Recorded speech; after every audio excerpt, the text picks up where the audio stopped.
chers auditeurs, vous êtes sur We Do Biz et nous sommes au petit déjeuner d'entreprise et convivialité. Et ce matin, on parle de sport et de sport en entreprise. J'ai avec moi Michael Tapiro. Bonjour.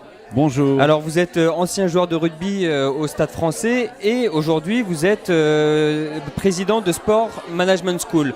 Alors déjà, est-ce que vous pouvez nous expliquer qu'est-ce que c'est Sport Management School ? Oui. Sport Management School est une école de commerce qui forme nos jeunes étudiants à l'univers du sport business. D'accord, le monde de l'entreprise et le monde du sport s'est extrêmement développé ces 15 dernières années et c'est la raison pour laquelle nous avons créé une école directement dédiée à tous les métiers du sport.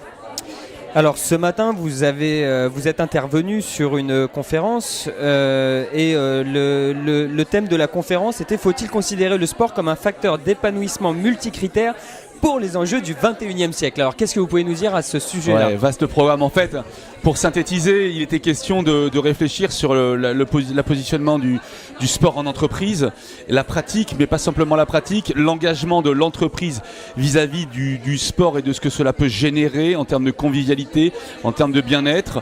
Et on se rend compte simplement que depuis une dizaine d'années, il y a une tendance forte qui consiste à voir le sport pénétrer le monde de l'entreprise, tant mieux pour justement permettre à tous les collaborateurs de se sentir mieux et surtout d'être fidèles à leur entreprise.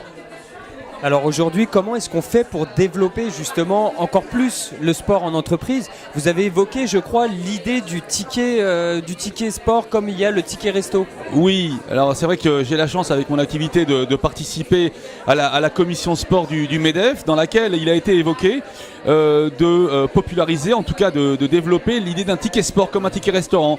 Ça permettrait à la fois aux pratiquants de payer leur licence ou de se payer un coach ou éventuellement de se payer un ostéo. Pour ceux qui ne pratiquent pas, d'avoir une récurrence dans le sport et peut-être le faire d'un point de vue collectif avec les collaborateurs. Voilà. Et donc on a l'impression, le sentiment et même la conviction que le ticket sport est une très très bonne idée et qu'il serait temps de le mettre en place dans l'entreprise.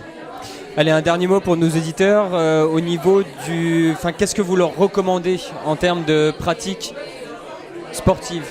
Alors, surtout ne pas penser qu'à la compétition. Je pense qu'on est tous les champions de son quartier. Il faut avoir des objectifs raisonnables. On sait que dans l'entreprise, on commence à y travailler à partir de 22-23 ans et c'est l'âge auquel on commence à vieillir. Donc il faut être extrêmement modeste, mais se tenir à ses objectifs, essayer de le faire en collectif.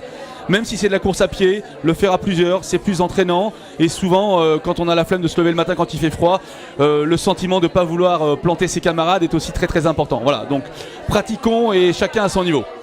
Merci beaucoup Michael Tapiro. Je rappelle que vous êtes ancien joueur de rugby au Stade Français et aujourd'hui président fondateur de l'école Sport Management School.